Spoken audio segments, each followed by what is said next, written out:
चुनाव में पता चल जाएगा। तो गठबंधन रिश्ता नहीं निभाएंगे आरजेडी, तो पहला नुकसान तो वही कर रहे हैं। कांग्रेस मजबूत है और मजबूत रहेगा, दोनों सीट कांग्रेस जीतेगा। मैं आपको ये बता रहा हूँ, स्पष्ट बता रहा हूँ। बिहार कांग्रेस प्रभारी भक्त चरणदास आज पटना पहुंचे हैं और 2 सीटों पर तारापुर और कुशेश्वर स्थान जो उपचुनाव हो रहे हैं उसको लेकर आज तमाम नेताओं के साथ बैठक करेंगे। क्या कुछ कर रहे हैं, सुनिए विस्तार से भक्त चरणदास को। अभी कुशेश्वर स्थान और तारापुर का चुनाव है और कांग्रेस पार्टी ने 2 जगह पर उम्मीदवार खड़ा किया है और इस 2 सीट में जिताने की योजना बनाना और कार्यक्रम को अमल करने के लिए आए। उस पर तो आरजेडी ने मुद्दा उतार दिया है, किस तरह चुनाव लड़ेंगे, आप अलग हो गए हैं, वो अलग है। नहीं तो इसे क्या है, कांग्रेस पार्टी इतना पुरानी पार्टी है, पहले आरजेडी बना था या पहले कांग्रेस पार्टी बना? हम विचारधारा के आधार पर जो हमारी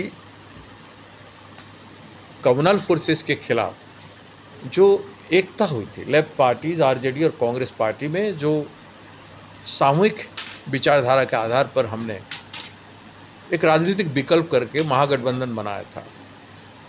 उस महागठबंधन में हमारा बाई इलेक्शन आता है तो जो सीट हमको मिला, जितने सीट हमको मिला, हम पिछले चुनाव में लड़े और बाई इलेक्शन में कुशेश्वर स्थान हमारा स्थान था।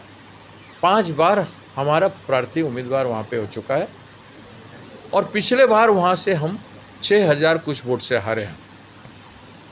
तारापुर में आरजेडी का पिछले बार अगर हारे हैं आप देखेंगे तो 7000 से ऊपर से हारे हैं।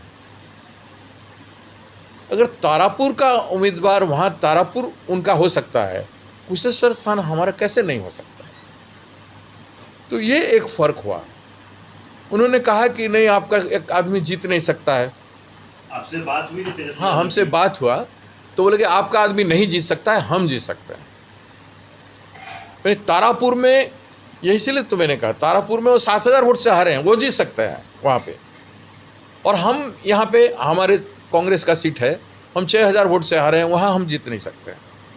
ये तर्क को मैंने समझ में नहीं आया, इसलिए मैंने एक कमेटी भेजा, 5 प्रमुख व्यक्तियों का जो अध्ययनरत हैं, ऐसे लोगों को मैं एक टीम भेजा।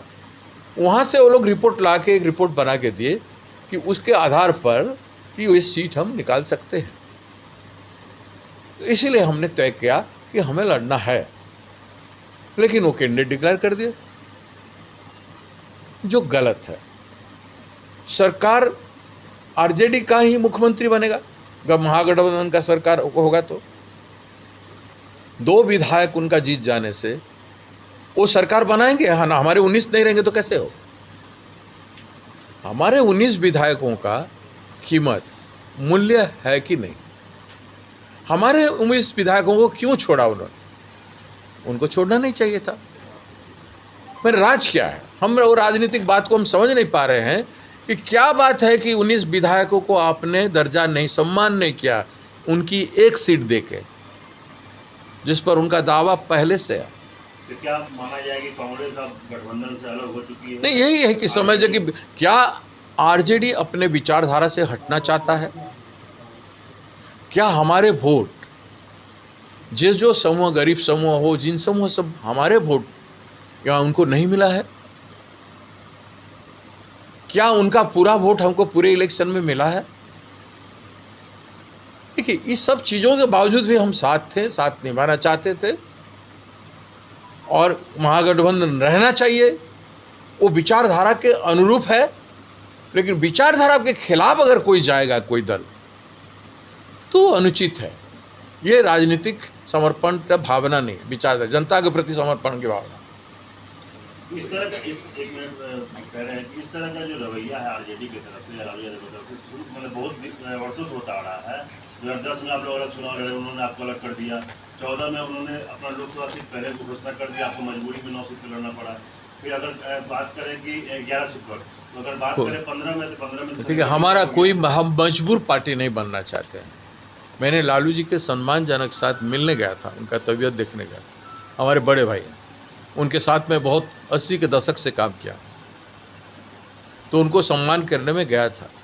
बातचीत करते करते हमने कहा था, जो हो गया लगभग 3 महीना करीब हो गया, लगभग 3 महीना हो गया, मैंने कहा था उनको कि हम मजबूती के साथ महागठबंधन में आपके साथ रहेंगे। हम कांग्रेस को मजबूत बनाएं तो उन्हीं का लाभ होता। हम कमज़ोर होकर अगर उनके साथ रहेंगे तो कैसे होगा? ना उनका लाभ है ना हमारा लाभ है। हम भी मजबूत होंगे, वो भी मजबूत होंगे और हमारे सारे घटक मजबूत होंगे, तब जाके महागठबंधन की सरकार मजबूती से बनेगा और मजबूती से बिहार की जनता का काम कर पाएगा। ये बार्गेन या बिजनेस डील वाली बात नहीं है। ये विचारधारा के अनुरूप अपने अपने शक्ति को मजबूत करके शक्तिशाली लोग और दल मिलके जनता का काम करें, तब जनता का कल्याण होता है।